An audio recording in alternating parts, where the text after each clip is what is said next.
pasado 3 de enero, fuerzas especiales estadounidenses ingresaron a territorio venezolano y capturaron al entonces presidente Nicolás Maduro y a su esposa Cilia Flores en su residencia en Caracas.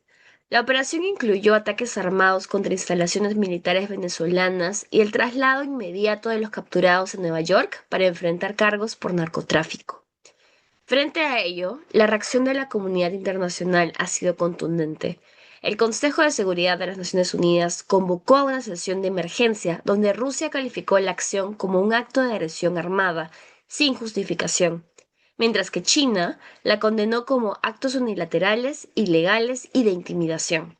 Por su parte, el secretario general de las Naciones Unidas, Antonio Guterres, expresó su preocupación por la potencial violación del derecho internacional.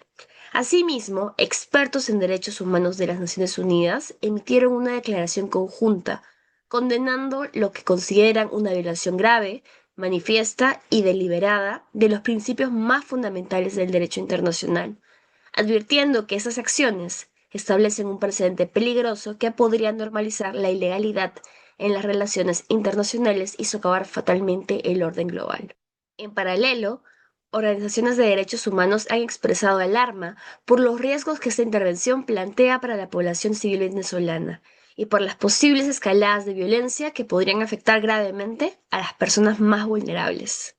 Por medio de este episodio llamado Cuando la cura es peor que la enfermedad, reflexiones desde el derecho internacional sobre la intervención militar estadounidense en Venezuela, abordamos un hecho que ha conmocionado el mundo y generado un intenso debate jurídico y político a nivel global. La captura de Nicolás Maduro representa un punto de inflexión crítico en el derecho internacional contemporáneo. Si bien esta operación que se dio por Estados Unidos busca responder a demandas de justicia frente a graves violaciones de derechos humanos y también al quebrantamiento de la democracia, los medios empleados plantean serios cuestionamientos sobre los principios que deben regir las relaciones entre estados y también sobre los límites del uso de la fuerza armada.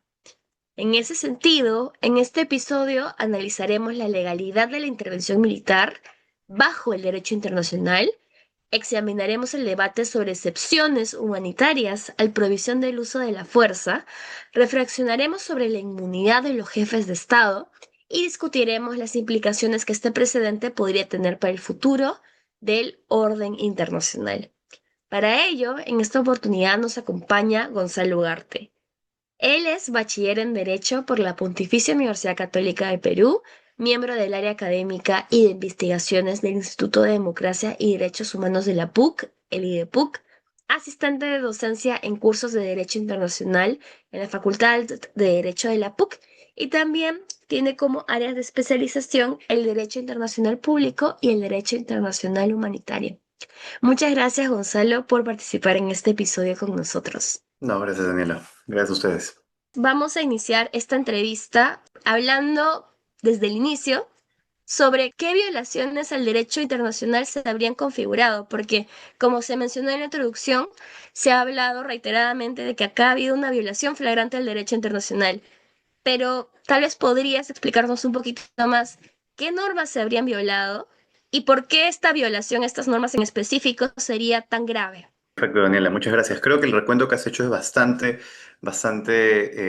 integral y yo, en base a los hechos, que creo que es lo más importante, eh, puedo identificar dos violaciones, digamos, flagrantes, claras, o en todo caso, dos hechos de los que se desprenden violaciones, ¿no? Primero, la incursión armada de fuerzas estadounidenses en la capital de Venezuela, Caracas, y luego la abducción del presidente de facto de este estado, el jefe de estado de este estado, Nicolás Maduro, ¿no? Entonces, esta primera incursión claramente es una violación al artículo 2, en el párrafo 4 de la Carta de las Naciones Unidas, ¿no? Que establece una prohibición, la prohibición para los estados de usar la fuerza o la amenaza de este uso de la fuerza en sus relaciones internacionales. Este uso de la fuerza ha sido definido, probablemente es uno de los conceptos que ha tenido mayor desarrollo desde el inicio, por ejemplo, de la jurisprudencia de la Corte Internacional de Justicia, y actualmente esto se entiende como cualquier acción en la que sin el consentimiento del Estado, y eso es importante, tal vez volvamos en ello más adelante, eh, en donde se utiliza cualquier tipo de acción militar o se realiza cualquier tipo de acción militar en un Estado. Puede ser una acción de ataque contra cualquier elemento del territorio mismo, contra parte de la población o contra el gobierno del Estado, o simplemente puede ser la incursión, ¿no? El despliegue de tropas dentro del territorio del Estado, ¿no? Que incluye también el mar territorial y el espacio aéreo. Eso es lo primero, ¿no? Claramente se hizo porque un grupo de fuerzas especiales de Estados Unidos ingresó a la capital de Caracas, la capital de Venezuela, perdón, Caracas, realizó bombardeos estratégicos, abrió fuego al momento de aterrizar y capturó a una persona. Y la segunda violación que uno puede identificar aquí es bueno, en este caso, el arresto, ¿no? La detención, la abducción de un presidente, de un jefe de Estado en ejercicio. Eh, Esto, claro, se encuentra prohibido por el derecho internacional desde el principio, desde la costumbre, ¿no? Pero esto ha sido también reconocido en reiteradas ocasiones por tribunales internacionales, ¿no? Tal vez más adelante volvamos a eso, pero yo ahorita quería centrarme en la prohibición del uso de la fuerza, ¿no? Los estados no pueden realizar este despliegue de tropas y menos aún esas acciones dentro de los estados. eh, y en realidad esta prohibición es absoluta, ¿no? Se ha hablado mucho, también en el mundo jurídico, de que esta prohibición tiene el rango de jus cogens, ¿no? Es una norma imperativa de derecho internacional. Y realmente esta condición ha sido, digamos, es una condición de la que se puede hablar mucho, pero ha sido reconocida desde 1986 por la Corte Internacional de Justicia, ¿no? Y lo que implica este reconocimiento, que además ha sido luego ratificado por la misma Corte, es que esencialmente los estados no pueden validar esto, no puede haber una validación tácita por acuerdo de los estados involucrados, pero tampoco por otros miembros de la comunidad internacional, precisamente porque esta norma, tal vez lo desarrollemos en un momento, tiene una importancia fundamental en la estabilidad o en la propia supervivencia de la comunidad internacional, ¿no? Entonces, esas son las dos violaciones y estos tal vez son los motivos detrás de la importancia de estas dos violaciones, no tanto por el uso de la fuerza ilegal y, por otro lado, la abducción de un presidente de Estado, un jefe de Estado en ejercicio.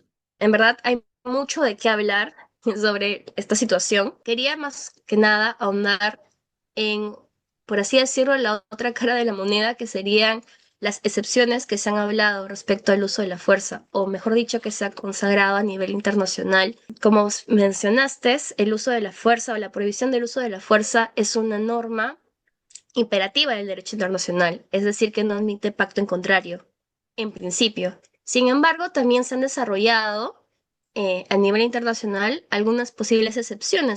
Entre estas destaca la excepción por derechos humanos. Como sabemos, la situación en Venezuela es bastante complicada desde hace muchos años. Se han registrado violaciones a los derechos humanos graves por parte de Amnistía Internacional, Human Rights Watch, Naciones Unidas, el propio Sistema Interamericano de Derechos Humanos. Y algunas personas podrían justificar entonces que como en Venezuela existía esta situación tan grave de violación a los derechos humanos, entonces se justificaría la intervención de Estados Unidos. Lo que quisiera tal vez que ahondáramos un poco más es respecto a esta excepción por intervención humanitaria, tal vez si pudieras desarrollarla un poco más, y también reflexionar sobre si en este caso esta excepción cabría y si Estados Unidos podría invocarla para justificar sus acciones. Perfecto. Entonces, claro, lo has señalado, lo has encuadrado muy bien porque, en efecto, el tema humanitario en Venezuela, o la crisis humanitaria en Venezuela es innegable, ¿no? No solamente por el tamaño de la crisis económica que ha derivado en la migración masiva de millones de personas de ese país, sino también por el propio estado del régimen, un régimen que de manera documentada ha violado de manera sistemática derechos humanos y ha cometido una serie de actos que podrían considerarse crímenes internacionales, llama a preguntar, ¿no? Si esto de alguna manera justifica una acción en contra de este régimen, ¿no? Como la que hemos visto o algo similar. Eh, como has mencionado, ¿no? La prohibición sobre el uso de la fuerza es una prohibición reconocida, es una prohibición que tiene el carácter de norma imperativa, ¿no? No se puede pactar en contrario. Sin embargo, también ha reconocido que tiene dos excepciones, ¿no? Y la única excepción de estas dos, la primera excepción es una excepción basada en efecto, la legítima defensa de los estados, ¿no? Cuando un estado es atacado, puede defenderse contra ese otro estado, ¿no? Eh, Estados Unidos, en este caso, no ha argumentado esto de manera convincente, tampoco se ha centrado en hacerlo, ojo. Así que podríamos descartar, por un lado, y luego podemos ahondar un poco en el por qué no se configura, pero luego está la otra excepción, que es la autorización por el Consejo, por parte del Consejo de Seguridad. Y en este caso, que está además también en la propia Carta de las Naciones Unidas, se pueden encajar cualquier tipo de situación como la que mencionas o incluso más grande, ¿no? Recordemos que finalmente el objetivo, ¿no? La finalidad de las Naciones Unidas es lograr de manera genérica, digámoslo así, la paz mundial. Y claro, la paz mundial tiene una faceta negativa, que es la faceta de que no haya conflictos armados entre estados o dentro de los estados, pero también tiene una faceta por llamarla de una forma, positiva, ¿no? Es decir, que en los estados se den las condiciones para que los conflictos no se activen, ¿no? Lo que se ha entendido con el paso de los años como el respeto por los derechos humanos, su promoción, el avance en estas materias, ¿no? Claramente en Venezuela esta última faceta no se cumple y se ha deteriorado por mucho tiempo. Entonces mi punto es que esta crisis humanitaria como muchas otras en el mundo, porque Venezuela es un caso sin duda emblemático, pero no es el único en donde ha habido crisis profundas, tiene que ser atendida por el sistema diseñado en la Carta de la ONU y posteriormente consolidado en el nuevo orden jurídico internacional, posterior a la Segunda Guerra Mundial, ¿no? Que es en el que vivimos actualmente. Entonces, de forma clara, el Consejo de Seguridad tenía no solamente la posibilidad, sino la misión de actuar en esa situación, ¿no? De intervenir. Y el tema que menciona sobre la intervención humanitaria, de los Estados Unidos es un tema del que se ha hablado mucho, ¿no? A lo largo del tiempo, ¿no? Porque puede ser que haya un estado en donde ocurran violaciones de derechos humanos o incluso, digamos, situaciones tales como un genocidio. Y digamos, un estado que esté cerca o que tenga la intención de ayudar, diga, bueno, si la comunidad internacional no hace nada y yo tengo la voluntad para hacerlo, pues podría actuar, ¿no? Esa es la forma en la que nos lo imaginamos, ¿no? Y hay ejemplos, ¿no? Por ejemplo, tenemos, ya se me ocurre, la intervención de Vietnam en Camboya en el 78, si mal no recuerdo. Eh, en Camboya durante un par de años, hubo un régimen absolutista que por sus políticas, llevó a la muerte de más de 2 millones de personas y por motivos no relacionados directamente con ello, Vietnam derroca a este régimen y acaba con esta situación. O luego también, un ejemplo más reciente, es el bombardeo de la OTAN por los ataques a Kosovo de parte de Serbia, en donde se hablaba muchas veces de que era una situación ilegal, pero ética, moral. Entonces, estas situaciones generan mucho debate, ¿no? Pero ¿por qué no se permiten? ¿Por qué el derecho sigue estableciendo esta norma general? Porque poner una excepción muy abierta, digamos, si se creara una tercera excepción, si se reconociera una tercera excepción como un Estado de manera unilateral puede actuar ante una grave crisis democrática o una grave crisis humanitaria, em, perdemos el poco control que se tiene ante la arbitrariedad de los estados, ¿no? Finalmente el poder se concentra en un órgano que a veces que realmente es bastante calificado como inoperante, como el Consejo de Seguridad, porque precisamente este sistema es una especie de medio de protección para estados pequeños o estados que no tengan la posibilidad de defenderse plenamente ante un Estado más grande, ¿no? Hoy día puede ser una potencia que indique que interviene para reponer el orden democrático, pero mañana puede ser una potencia que usando esa misma justificación puede derrocar un gobierno democráticamente electo o puede ir en contra de lo que la voluntad popular llama, ¿no? Y hay muchos ejemplos en la historia de ello, ¿no? Y en la historia latinoamericana, más aún. Muchas gracias por la respuesta, Gonzalo. Creo que justamente lo que mencionas es clave. El accionar de Estados Unidos finalmente es un precedente bastante peligroso que podría inclusive justificar de alguna forma el accionar de estados en el futuro que también quieran intervenir en otros estados con esta justificación de que lo están haciendo para salvaguardar a la población. Y justamente ligado a ello, quisiéramos ahora reflexionar sobre la democracia.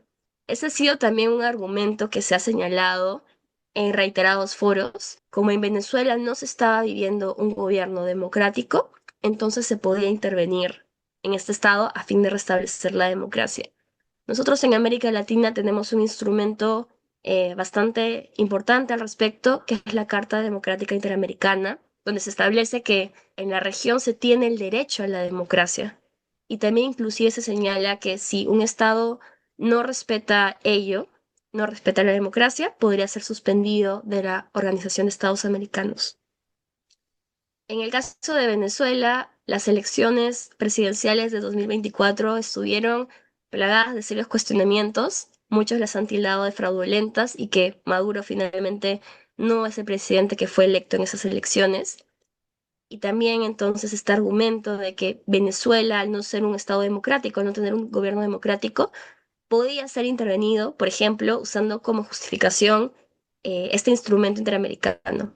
Ahí quería preguntar si consideras que es válido, entonces que Estados Unidos invoque la Carta Democrática Interamericana y el derecho a la democracia como justificante para su intervención militar. Claro, la respuesta corta es no, porque si uno analiza y mira la Carta Interamericana, ve que en efecto es una carta que se preocupa por la democracia y dejando de lado los hechos, ¿no? En Venezuela es evidente, es prácticamente innegable que hubo un fraude electoral en el año 2024, es decir, Venezuela tiene un sistema electoral en donde los propios ciudadanos tienen acceso a los resultados de cada una de las mesas, ¿no? Y un cómputo generalizado, auditable por parte de la oposición demuestra innegablemente que Nicolás Maduro no ganó las elecciones, sino que lo hizo Edmundo González. Dejando este hecho que podemos dar por sentado que ocurrió, eh, la Carta Interamericana no abre la puerta por una intervención militar. Más bien, en su propio artículo 1 consagra esta, esta prohibición del uso de la fuerza, ¿no? Lo que busca la Carta Interamericana es actuar y es algo que va en línea con el derecho internacional de todos los otros medios posibles, ¿no? Ejercer una serie de medidas de presión, primero medidas vamos a llamarlo así, de persuasión, de acompañamiento de la situación, pero posteriormente se van agravando. Pero prevé como la medida más grave, eh, al analizar la carta uno puede entender eso, la medida más grave es la suspensión del Estado que está viviendo una situación de crisis democrática de la Organización de Estados Americanos, ¿no?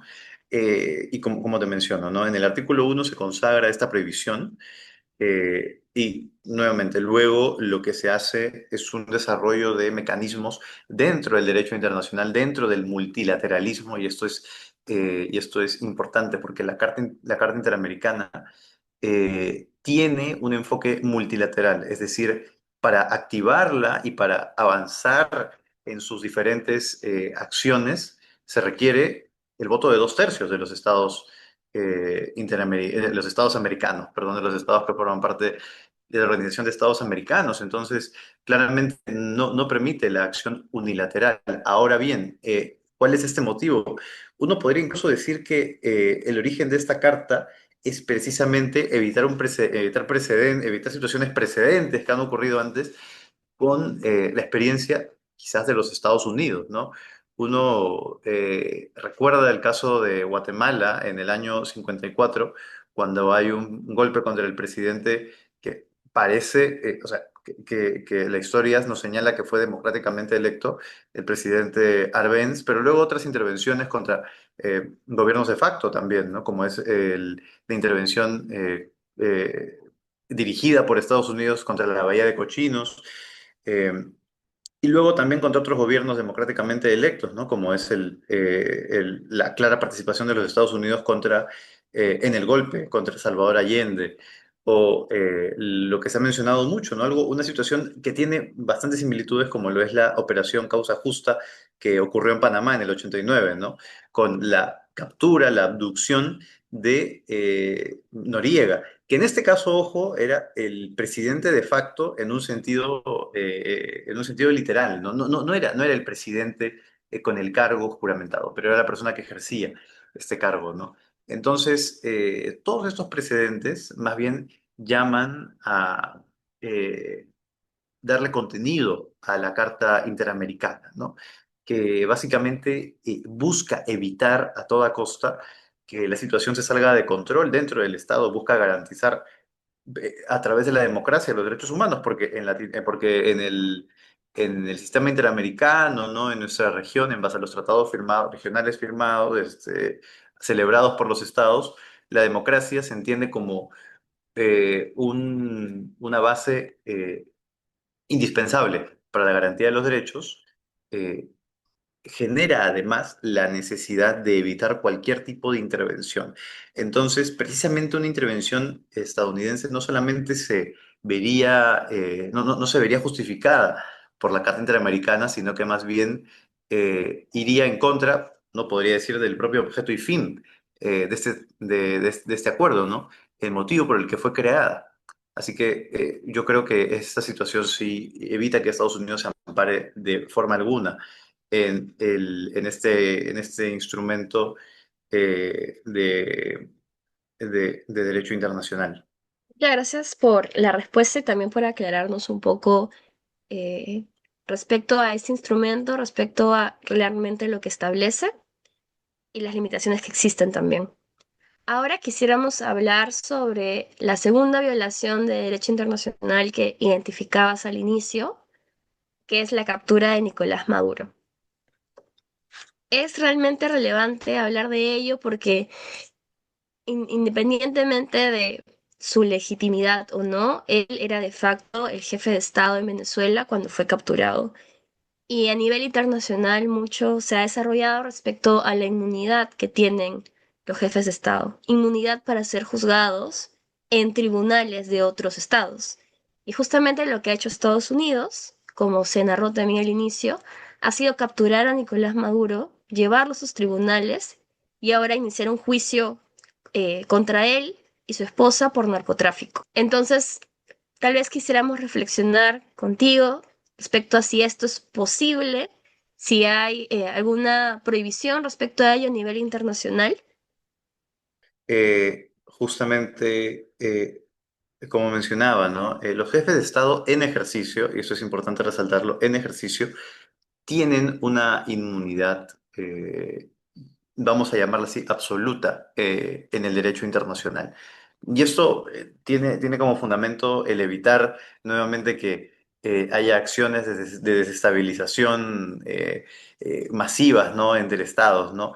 Imaginemos que los estados, como acciones estratégicas, paren decapitando las cadenas de mando de cada estado. De alguna forma esto podría poner en peligro nuevamente de estabilidad internacional, de la comunidad internacional, pero sí, es una prohibición que se entendía inicialmente como absoluta, pero precisamente en el año, bueno, en el año 2002, la Corte Internacional de Justicia vio un caso que se dio básicamente en Bélgica, en donde el jefe de gobierno, en este caso, de la República Democrática del Congo, fue arrestado por la Comisión de Crímenes la figura de la jurisdicción universal.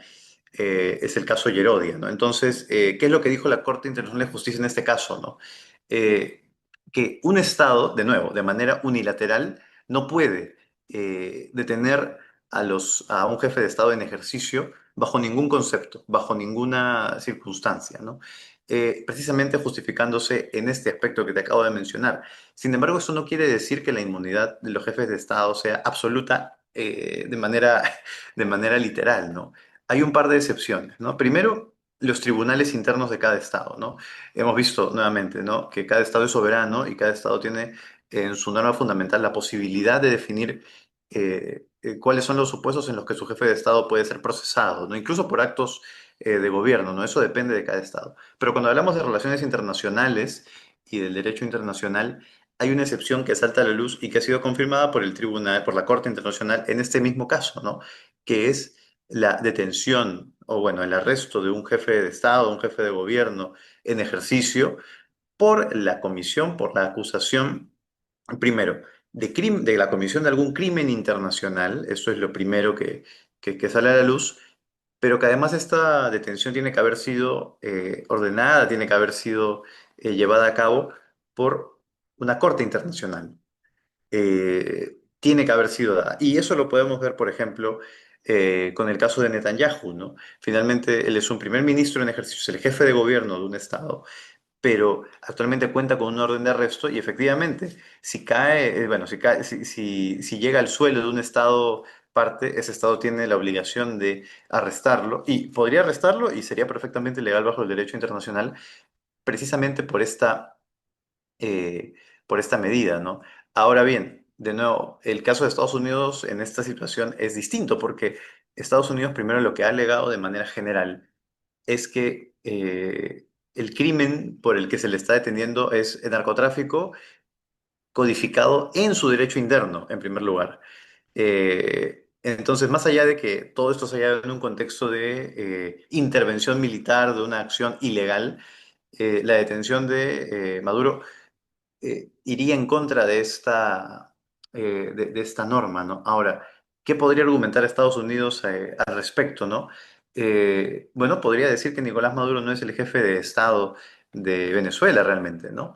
Precisamente por lo que hablamos hace un momento, porque podríamos decir que llegó al poder con un abierto fraude.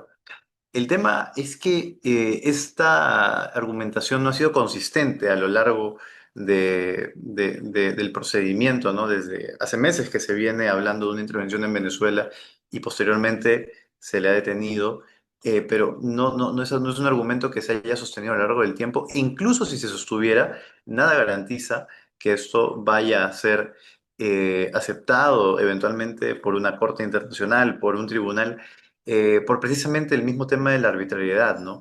Un Estado puede definir cuándo un jefe de Estado, porque Maduro finalmente es el jefe de facto, en los hechos lo es, no está allí democráticamente. En este caso, en mi opinión, es claro que él es una persona que está allí eh, vulnerando todo principio democrático, pero el derecho se hace para establecer reglas que puedan ser aplicables o interpretables en situaciones complejas, ¿no? Y abrir esta puerta, no sé si es algo que, si esta situación llega a un tribunal internacional, eventualmente se valide, ¿no? Entonces, no, Estados Unidos no ha vulnerado este principio de inmunidad, no ha incurrido en ninguna de las excepciones, pero además pareciera como si no vamos a decirlo así, como si no le importara darle una apariencia de derecho, en el derecho internacional al menos, a esta detención, ¿no?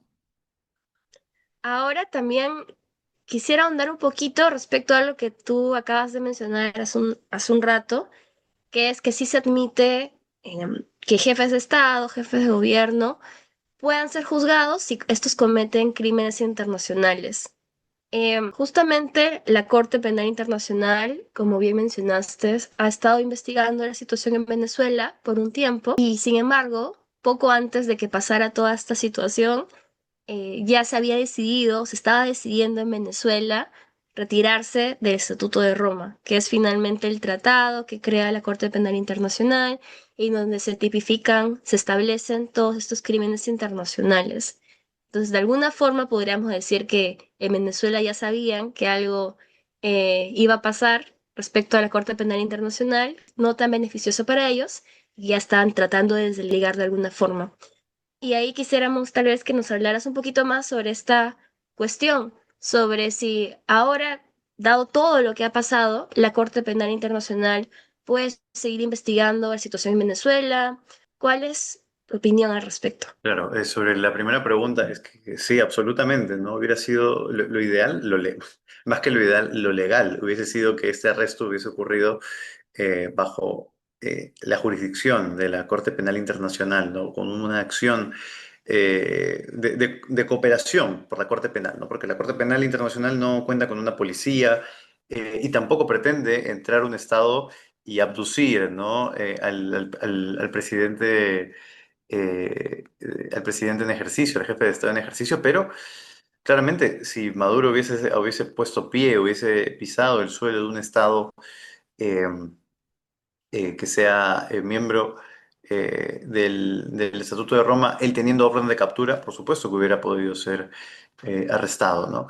Y esto también llama un poco a la reflexión, ¿no? Sobre el estado de la situación de la investigación en la Corte Penal Internacional sobre Venezuela, ¿no? Y distintas investigaciones internacionales e independientes, por lo que yo he podido ver a lo largo del tiempo, han corroborado de forma extensiva, indudable, la comisión, por lo menos, de crímenes de lesa humanidad, ¿no?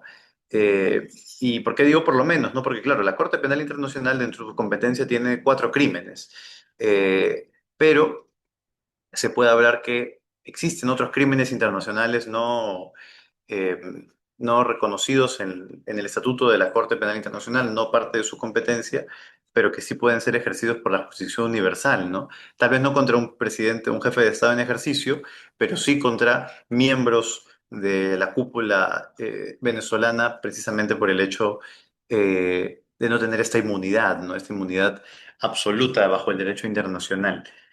Ahora, precisamente esto que mencionas también llama un poco a la reflexión, porque en efecto, Venezuela, el Congreso venezolano, si no me equivoco, es el que ha votado, ha tomado una votación para proceder ya con el retiro del Estatuto de Roma, ¿no? Y dejar la Corte Penal Internacional. Sin embargo, todo lo que ya ocurrió, estando Venezuela siendo Estado miembro de la Corte Penal Internacional, es una cuestión que puede ser perfectamente investigada y sobre la que la Corte Penal Internacional tiene todavía jurisdicción. Recordemos que luego de la denuncia, que tengo entendido que aún no ha ocurrido, bueno, en este caso la presidenta encargada no ha denunciado el Estatuto de Roma, luego de esa denuncia transcurre todavía un año para que se dé la salida de ese Estado de, de esta Corte y eventualmente eso lo que podría generar es que todos los hechos, de nuevo, desde el 2002 hasta la fecha, llevarían a que pueda haber una investigación por parte de la Corte y eventualmente medidas, ¿no? La apertura de casos.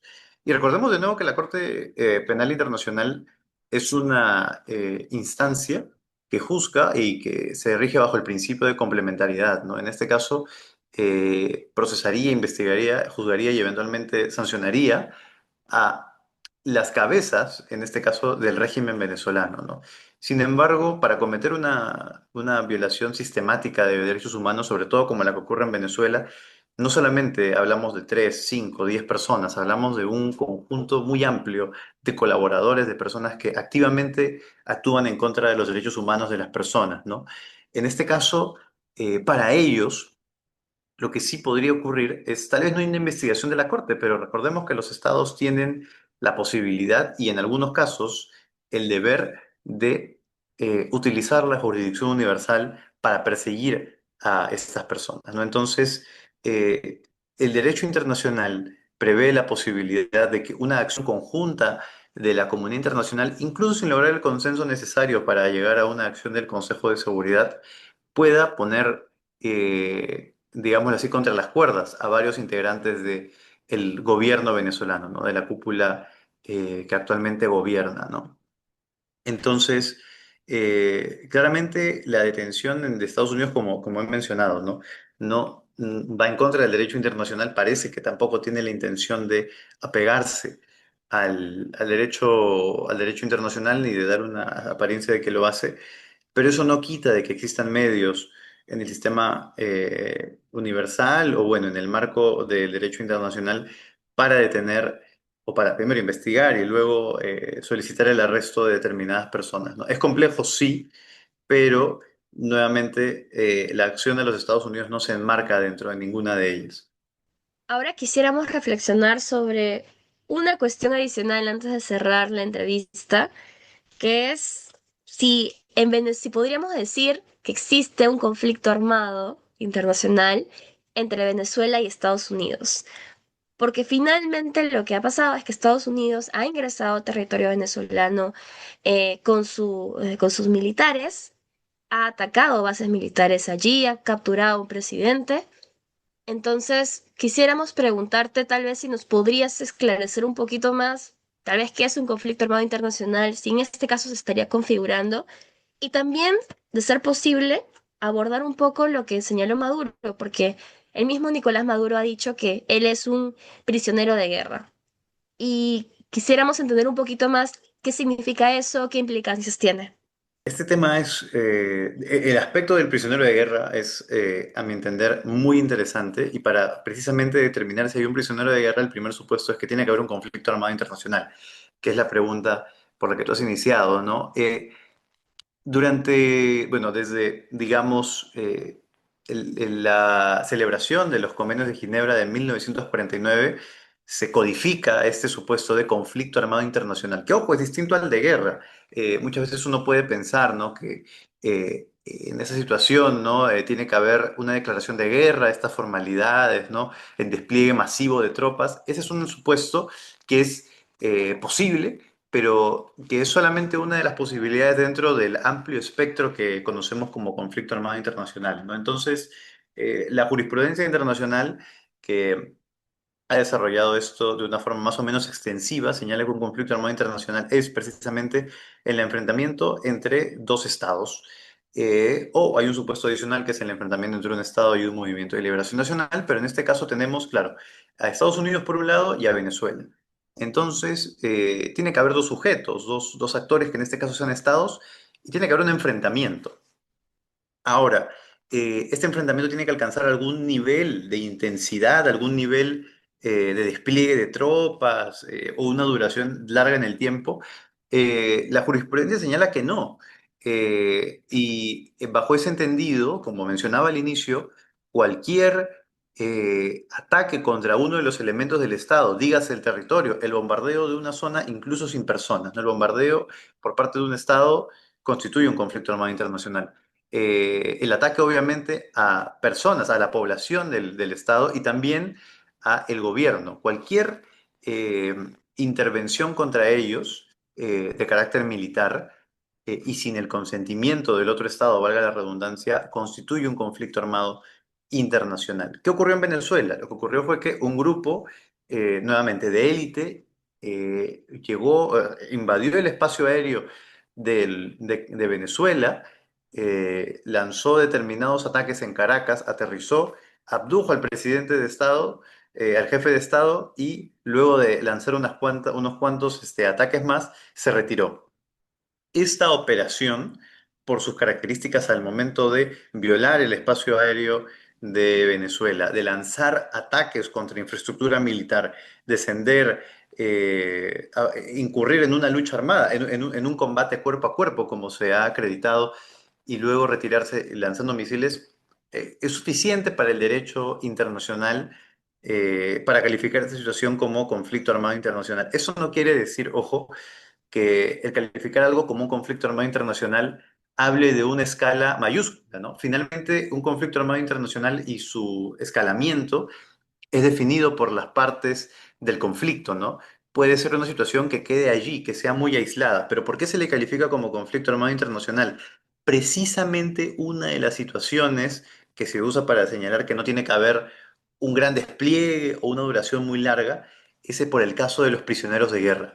Eh, si uno de los soldados de la Delta Force que intervino en Venezuela era capturado por las fuerzas venezolanas, esta persona, claro, hubiera sido privada de su libertad, hubiera sido puesta en una especie de detención, pero al momento de querer procesarla, el derecho internacional humanitario lo que señala es que esta persona, al haber actuado por órdenes de un Estado y en base al comportamiento de su jefe de Estado y la orden de atacar un Estado, bueno, o en este caso realizar una operación dentro de otro Estado, no podría ser juzgado por esas acciones, ¿no? Y esto es precisamente porque sería un prisionero de guerra. ¿Qué se requiere para ser un prisionero de guerra?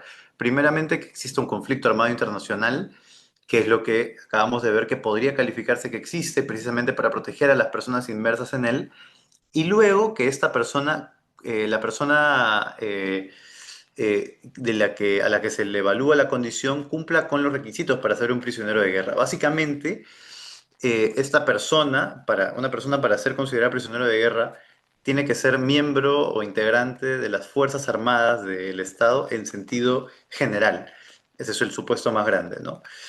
Y Nicolás Maduro era el comandante en jefe de las Fuerzas Armadas del Estado, ¿no? En este caso es, bajo el derecho interno y a todas luces, un integrante de las Fuerzas Armadas. Ciertamente es extraño que con la inmunidad que tiene un presidente, a este se le detenga y sea puesto bajo privación de la libertad, pero en estos dos supuestos sí se puede considerar que él es un prisionero de guerra. Sin embargo, aquí hay que hacer un matiz. ¿Esto quiere decir que él puede ser liberado o que esto puede argumentar para que se llegue a un acuerdo y que él sea y él salga de este proceso por el narcotráfico que él tiene en Estados Unidos?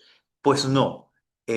No, porque la condición de prisionero de guerra protege, da inmunidad a la persona o recuerda la inmunidad que tiene todo combatiente, pero es una inmunidad limitada a las situaciones propias de un conflicto, a la propia conducción de hostilidades, ¿no?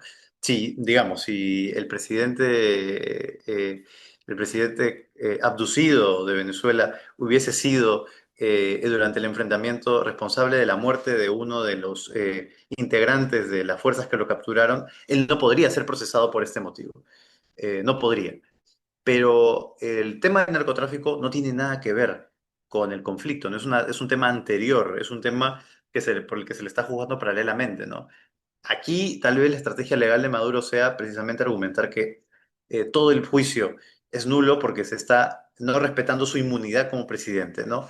Pero la condición de prisionero de guerra, aunque aplicable, en este caso, aunque podría ser aplicable, considerando que hay un conflicto armado internacional para, para Maduro, podría no ser suficiente, ¿no? Y es muy curioso, Estados Unidos ha negado que en todo momento esto sea o que sea un acto de guerra o menos aún un conflicto armado internacional, pero hubiese sido interesante analizar la situación en caso de que hubiese tenido a una persona capturada de sus fuerzas, ¿no?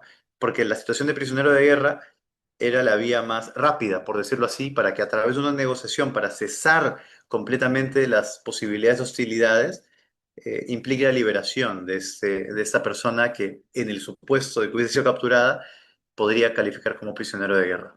Ya para cerrar esta entrevista, quisiera que nos compartieras una reflexión final sobre la situación. Sí, bueno, claro, luego de repasar los hechos que uno puede ver en el caso venezolano, eh, quizás la principal pregunta que surge es sobre si el orden jurídico internacional está muerto o herido de muerte, o se encuentra, o si es en general respetado, ¿no? Y la respuesta también es compleja, ¿no?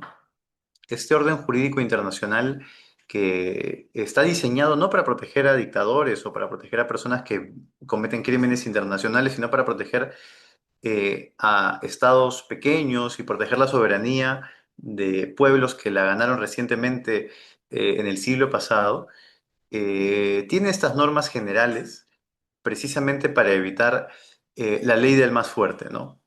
Y es por eso que en el plano legal evita las acciones unilaterales de las grandes potencias sin el acuerdo previo de otras.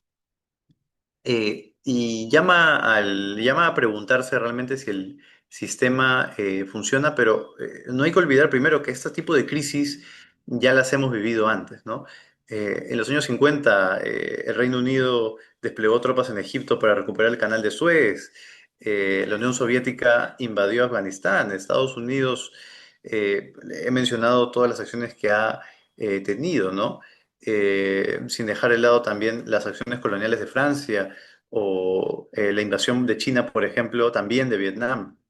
Eh, Estos actos en donde las propias potencias, que son las llamadas a tomar acción decisiva, ya han sido, ya han ocurrido, ¿no?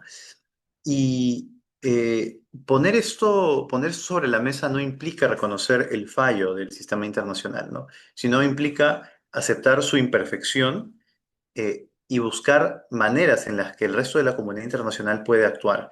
Porque a pesar de estas acciones que he mencionado, el orden internacional ha seguido allí. Y como mencionaba al inicio, ¿no? El objetivo principal de las Naciones Unidas es lograr la paz mundial de forma general, ¿no? Luego de la Segunda Guerra Mundial, el número de conflictos y el número de muertos por conflictos, proporcionalmente a la población que existía antes y la que existe ahora, ha disminuido notoriamente, ¿no? Y las Naciones Unidas han servido como un foro y el multilateralismo en otras organizaciones internacionales ha servido como un foro para descomprimir tensiones, ¿no? Sin embargo, vivimos en un derecho internacional que se considera anárquico, no porque no haya control, no porque no haya normas, sino porque no hay una autoridad central que nos guíe, ¿no? Y esto tiene ese tipo de problemas, ¿no? Lo lamentable quizás es que esas acciones quizás no han sido condenadas al unísono por la comunidad internacional, ¿no? Y claro, moralmente uno puede sostener que es justa la detención de una persona que vulnera derechos humanos, ¿no? Porque de nuevo, el derecho internacional no está hecho para protegerlas. Pero el respeto por las normas internacionales finalmente requiere de un compromiso universal y también de la actuación, de la presión por actuar en los mecanismos que se prevén, ¿no? Y si vamos a considerar que los mecanismos como el rol del Consejo de Seguridad no están funcionando, lo más honesto sería proponer una reforma a él, ¿no? Pero nuevamente, estas situaciones dan para pensar un poco más en las imperfecciones del sistema jurídico internacional, pero también para recordar muchas veces las posibilidades que no se dan a causa de que aún existe un mínimo respeto por los parámetros más importantes de ese sistema jurídico. Lo dicho es bastante acertado. De hecho, el título de este episodio de podcast es Si el remedio es más peligroso que la enfermedad. Y en este caso, innegablemente en Venezuela existía una situación muy grave respecto a violaciones reiteradas de derechos humanos. Pero lo cierto es que también el ingresar a un estado, capturar al presidente y que no haya posiblemente ninguna sanción es algo muy peligroso, un precedente muy peligroso, el cual veremos ya si en un futuro cercano tiene algún tipo de repercusión adicional. Quisiéramos agradecer a nuestros oyentes que nos han acompañado en esta oportunidad y cuya atención nos impulsa a seguir humanizando realidades y derechos. Las y les invitamos a escuchar los otros episodios que tenemos en Humanizando Derechos. Finalmente, no olviden seguirnos en nuestras plataformas, nuestras redes sociales. Nos pueden encontrar en Instagram como Equipo de Derechos Humanos y también como Humanizando Derechos. Hasta la próxima.